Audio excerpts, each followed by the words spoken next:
बिस्मिल्लाहिर्रहमानिर्रहीम। बिस्मिल्लाहिर्रहमानिर्रहीम। उम्मीद है कि आप सब लोग खैरियत से होंगे और अल्लाह ताला के फजल करम से इस वबा से महफूज होंगे। अल्लाह हम सबको अपनी हिफ्ज़-ओ-मान में रखे। आज हम फर्स्ट ईयर की बुक 3 पोएम्स ये आज हम शुरू करेंगे। अब बुक 1 जो है उसके 3 चैप्टर्स बाकी हैं, उसको हम थोड़ा सा रोक देंगे। अब हम पोएम जो है वो शुरू करते हैं। पहले पोएम आज हम पढ़ेंगे द रेन।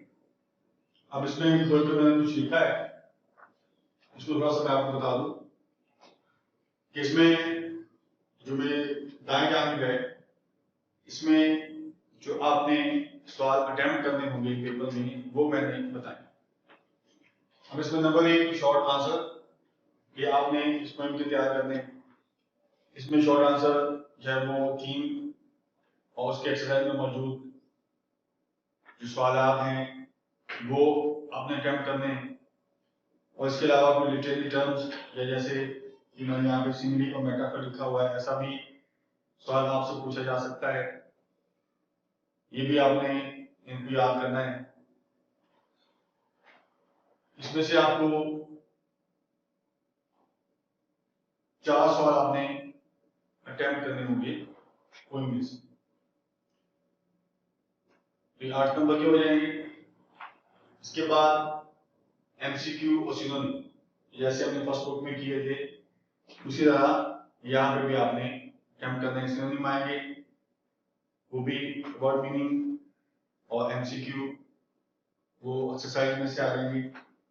और चौथे नंबर पे है explanation with reference to context.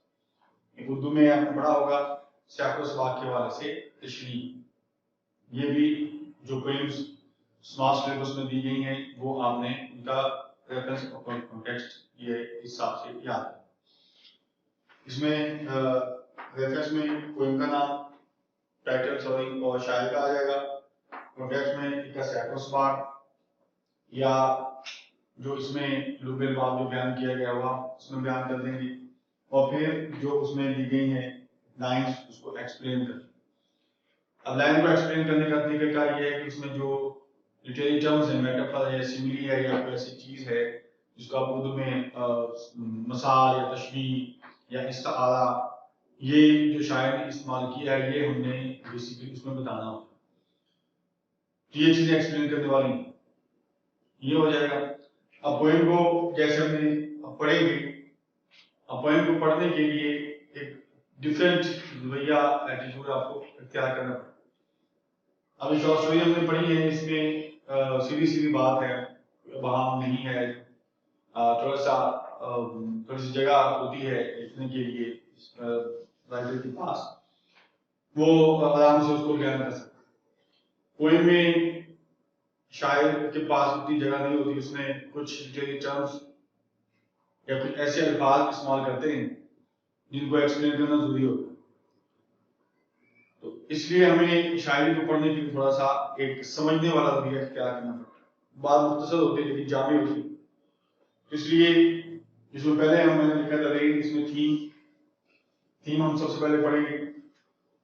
अब थीम में पढ़ने के बाद हमें थोड़ा सा अंदाजा हो जाएगा कि शायद इसमें कहना क्या चाहता है।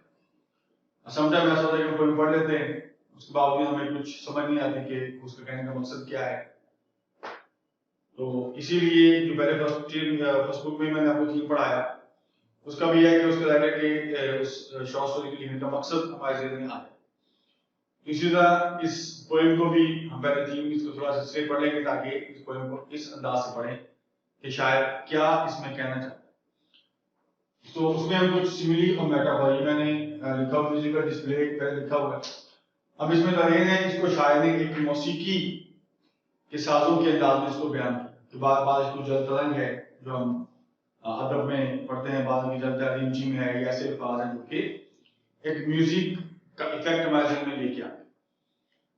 तो इस तरीके से इसने इसको बयान किया है। इसमें सिमिली और मेटाफर ये दो चीजें हम देखेंगे। सिमिली का जो मैंने डेफिनेशन लिखी है, comparison of one thing with another, एक चीज का दूसरे के साथ हम मुवाजना करते हैं। ये दोनों होती तो कुछ खुशियां सेम ही हैं इन दोनों चीजों में सिमिली में, लेकिन उनकी जहाँ तशबीह जैसे हम कहते हैं ये हम उसको लेके आते। तो इसमें हम सिमिली देखेंगे, जैसे बारिश है इसको उन्होंने म्यूजिक के साथ इसको तशबीह दे दी, इसको खुशी के साथ भी दी जा सकती है, इसको हर ऐसी नेमत के साथ दिया जो अल्लाह की तरफ से होती है, इस तरह हम इसको समझ लेंगे। इस बार दूसरा हम पढ़ेंगे मेटाफर। मेटाफर होगा कि comparison between two opposite thing इसमें हो जाएगा, यानी कि इसका तो हमें समझने के दो बिल्कुल ऐसी चीजें जिनका कोई आपस में जोड़ नहीं बनता, किसी किस्म का उनका कंपैरिजन नहीं है, तो उसको भी हम मेटाफर के तौर पे इस्तेमाल करते हैं। अब इसमें जब हम देखेंगे, इसमें उसने दस्त का भी जिक्र किया है, इसमें जो अपर लीव्स हम पढ़ेंगे उसको उसने माशरे में मौजूद जो अमीर लोग हैं उसके साथ उसने मेटाफोरिकली डिस्क्राइब की। तो ये कुछ चीजें हमें थोड़ी सी लिटरेरी टर्म्स या अदबी इस्लाहात जो है, इस्तिलाह जो है वो हमें पढ़नी पड़ेगी, समझनी पड़ेगी, ताकि हम उनको अच्छे तरीके से समझ सकें। अब हम इसको पोएम को पढ़ते हैं। अब पहले मैं इसका थीम जो है पढ़ देता हूँ कि this poem is a musical display of rain, कि ये एक मौसीकी वाला तरीके से बताया गया है बारिश को, उसने इस तशबीह दी है। It depicts a life of a poor man who has no alternative except to suffer in the wet cold weather. कि हम गरीब आदमी हैं तो उसको इस ठंडे सर्द मौसम में उसके पास कोई ऐसा पनाह नहीं है, कोई ऐसा शेल्टर नहीं है जिससे वो अपने आप को महफूज रह सके। तो ऐसे हम देखेंगे गरीब आदमी जो है उसके ऊपर ज़माने की शक्तियाँ भी ज्यादा हो, उसको हर किस्म के मौसम का ज्यादा सख्ती बर्दाश्त करना पड़ता है। इसमें भी उसने अमीर और गरीब आदमी को दोनों को उसने बयान किया। लेकिन the scene of sunshine after the rain is beautiful, is lovely and captivating. The poet hears the leaves absorbing rain.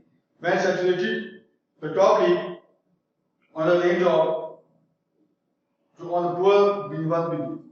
जब ऊपर वाले बारिश जब पत्तों पे ऊपर वाले दरख्त के पत्तों पे गिरती है तो पहले वो अपनी प्यास बुझाते, जब वो सैल हो जाते हैं तो फिर वो बारिश का पानी जो है वो कतरा कतरा करके नीचे पौधों को और नीचे पत्तों को वो दिया जाता है। तो इसमें जो the noise of leaves drinking rain is charming, ये शायद बड़ी अच्छी लगती है। और फिर जब सूरज निकल आता है बारिश रुकने के बाद तो वो भी मंजर जो है बड़ा अच्छा होता है, उसमें रोशनी है, उसमें फजा धुल जाती है, वो सबके लिए एक खुशी का बायस है। इसमें उसने जो अमीर और गरीब लोग हैं उनके दरमियान जो है उसने एक फर्क को ध्यान में रखा है कि अमीर लोगों को गरीबों की ज्यादा मदद करनी चाहिए, हालांकि नियमतों में ज्यादा अमीर लोगों के पास पहले आते हैं, गरीबों के पास बाद में, तो फिर उनको एक मौसमी असरात से बचने के लिए गरीबों का ज्यादा ख्याल है। अगर मैं शायर का अपना भी बैकग्राउंड है, शायर भी एक गरीब आदमी था, बेकारी की सूरत में ज्यादा उसने जिंदगी गुजारी है, लेकिन जब उसने पहला शायरी का मजमूआ लिखा तो उससे वो फेमस हो, लेकिन उसने उस अपनी माजी की जिंदगी को नहीं भूला जिसमें गरीबों को ज्यादा एक सख्ती का सामना करना पड़ता है। तो इसकी शायरी में ज्यादातर हम गरीबों की सख्तियां और मौसम के असरात वो हम पढ़े देखते हैं उसमें कि ज्यादातर वही इसके ऊपर है। तो इस तरीके से अब हम इसको थोड़ा समझने की कोशिश करेंगे कि शायद जो है एक्चुअली क्या कहना चाहता है। अगर उसने बारिश को बयान किया है तो बारिश का क्या मकसद है, ज़ख्म से क्या मुराद है, पत्ते जो हैं वो ऊपर वाला पर लीव्स हैं, लोअर लीव्स हैं, पानी से क्या मुराद है, ये चीजें वो हैं जो कि हमने एक्सप्लेनेशन में बयान करना होगा। अब हम इस पोएम को पढ़ते हैं कि I hear rich leaves drinking rain, I hear rich leaves on top giving the poor beneath drop after drop. It's sweet noise to hear these green leaves drinking rain. क्या कहता है कि मैं बारिश के पानी को उन पत्तों पे गिरता और उन पत्तों को पानी पीता हुआ महसूस कर सकता हूँ। अब वो पानी पीना जो है जब हम देखेंगे तो ये जिस तरीके से हम इंसान पीते हैं, बाकी जो पौधे हैं वो उस तरीके से पानी नहीं पीते, लेकिन उसे तशबीह दी।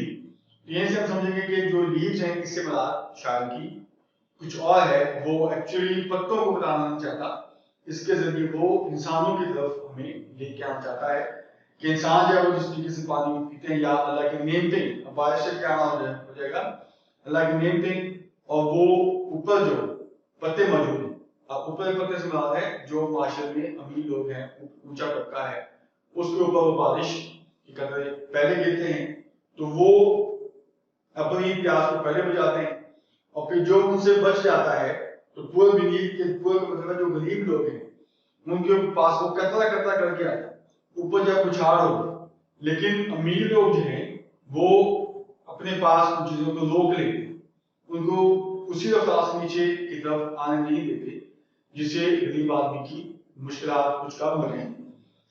इसमें क्या लिखा है कि ड्रॉप आफ्टर ड्रॉप, कतरा कतरा करके वो नीचे गरीब लोगों को दिया जाता है। It's really nice to hear कि ये एक अच्छी मौसीकी है, ये शो है कि अब कुछ शो जो है वो अच्छे होते हैं जो कि इंसान को अच्छे लगते हैं। कोई बच्चों का है, उसके बाद खेल के मैदान में है तो तमाशाइयों का शो है, ये कुछ ऐसे शो हैं जो कि अच्छे लगे, जो वो उस मौके की मुनासिबत से अगर वो वहां पर चीजें नहीं होगी तो वो बंदे को एक अजीब फील होगा कि ये चीजें या ये शो क्यों नहीं होगा। कि this green leaves drinking near, कि ये जो पत्ते हैं ये करीब ही जब पानी पीते हैं और उसके ऊपर जो बारिश गिरने की आवाज है, ये एक बड़ा अच्छा तासुर पैदा करती है। और इसके साथ साथ जो उसके कहने की बात है ड्रॉप आफ्टर ड्रॉप, कि वो जो अमीर लोग हैं वो कतरा कतरा करके जब गरीबों को देते हैं तो ये भी एक अच्छा काम है, इससे भी माशरे में एक मौसीकी का या एक अच्छा असर पैदा होता है, तवाज़ुन लोगों में आता है। तो फिर लेकिन इसके कहने का मकसद भी ये कि इस चीजों को बढ़ाया जाए। कहता when the sun comes out after this rain shall stop, जब सूरज निकल आता है, जब बारिश रुक जाती है, a wondrous light will fill, एक हैरान कुन रोशनी जो है वो भर देगी each dark round, कि बारिश के बाद मंजर खुल जाएगा और फिर सूरज जब निकलेगा तो उसकी कौसे के साथ बनेगी, हवा में जो नमी है वो उसे चमक जाएगी, उसे कौसे के साथ बनेगी, उसे रंग निकलेंगे, ये एक सब के लिए एक अच्छाई का मंजर होगा। अब इसमें यह है कि गरीब आदमी है वो भी इस बारिश से ज्यादा मुतासर हो रहा है, तो उस बारिश के रुकने से वो भी खुश हो जाएगा कि उसका नुकसान कम होगा, अमीर आदमी जो है वो उस मंजर को देख के खुश हो जाएगा, ये सब के लिए एक बराबरी का बायस है। I hope the sun shines bright, it will be a lovely sight, मुझे उम्मीद है कि सूरज है वो कोई अब से चमकेगा, ये एक बहुत अच्छा मंजर। इसमें क्या है कि तमाम जो फिजिकल ब्यूटी जो हमें नजर आती है, इसमें जो सबसे अहम चीज क्या है वो है अमीरों की गरीबों को मदद करना। बारिश फिजिकल कंडीशन, ठीक है जी, उसके बाद सूर्य का निकलना ये फिजिकल कंडीशन है, और दस्तों का होना, पत्तों का, ये सारी एक जिस्मानी हालत। लेकिन उसको कहने का मकसद क्या है कि जो अल्लाह की नेमतें इंसान के ऊपर बरस रही हैं, इसको जब वो अपने लोगों में तकसीम करता है तो ये चीजें एक माशरे में खूबसूरती पैदा करती हैं। तो फिजिकली हमें दोनों मानी देखने पड़ेंगे कि उसका फिजिकल मानी क्या है और लिटरली अदबी मानी उसका क्या है। फिर हम एक्सप्लेनेशन में जाएंगे तो फिर हम इन चीजों को बयान करेंगे और फिर हमें शायद का मकसद समझ में आएगा कि सारे मंजर को बयान करने का उसका मकसद क्या है, और यही चीजें हमने एक्सप्लेनेशन में बयान करनी होती हैं। लेकिन चीजें हमें उस वक्त समझ आएंगी जब हम इस सिमिली या मेटाफर को समझेंगे कि शायद इसमें कौन कौन सी इस अरबी इस्लाह इस्तेमाल की। ठीक है, अब आप इस पोएम को पढ़ लेंगे, इसका थीम आप याद कर लेंगे और इसकी जो एक्सरसाइज में मौजूद सवालात हैं उनके जवाब आप करें। ठीक है, अब जो आपने याद करना है ये इसका थीम है, इसकी एक्सरसाइज में मौजूद सवालात हैं, उसके बाद ये दो डेफिनेशन हैं, ये आप इसको याद कर लेंगे। इसके बाद जो आपने लिखना है वो है इसका रेफरेंस टू कॉन्टेक्स्ट। ये दो पैरा इसके स्टांजा बनेंगे तो दोनों के आप रेफरेंस और कॉन्टेक्स्ट से। अब रेफरेंस लिखने का क्या कैसे तरीका क्या है कि these lines have been taken from the poem, इसमें आप उस पोएम का टाइटल लिख देंगे, रिटन बाय शायर का नाम लिख देंगे, उसके बाद जो एक्सप्लेनेशन है, अब कुछ को अगर कॉन्टेक्स्ट है, इसमें अगर कुछ को कॉन्टेक्स्ट याद नहीं हो पाता तो आप जो थीम आप याद किया है वही आप कॉन्टेक्स्ट में लिख दें। और फिर जो एक्सप्लेनेशन है उसमें फिर जो शायर के कहने का मकसद है, एक्चुअल भी और कहने का मकसद भी, जैसे बारिश है उससे क्या मुराद है, रिच लीव्स है उससे क्या मुराद है, पुअर लीव्स है उससे क्या मुराद है, ड्रॉप आफ्टर ड्रॉप से क्या मुराद है, ये चीजें हम एक्सप्लेनेशन बनाएंगे। इसका क्या मकसद है कि वाज़ेह करना कि शायर के इन चीजों के इस्तेमाल करने की वजह क्या है, क्यों उसने ये टर्मिनोलॉजीज इस्तेमाल की। ये आप काम ज्यादा मुश्किल नहीं है, लेकिन थोड़ा सा आप समझ लेंगे तो ये आप इसको अच्छे तरीके से कर लेंगे। तो अब आपने दोबारा मैं इसको बता देता हूँ कि आपने करना क्या है। थीम आपने याद कर लेना है, इसकी जो अक्सर में मौजूद सवालात हैं उनके जवाब आपने याद कर लेने हैं, और फिर रेफरेंस टू कॉन्टेक्स्ट, ये चीजें आपने लिखनी है असाइनमेंट के तौर पे। और जो बार बार कहा जाता है कि पेपर आपके लाजमी होना है, इसलिए इस टाइम को ज़ाया नहीं करना और इसको अच्छी तरह घर में याद करने की कोशिश करनी है, ताकि बाद में किसी किस्म की कोई परेशानी ना हो।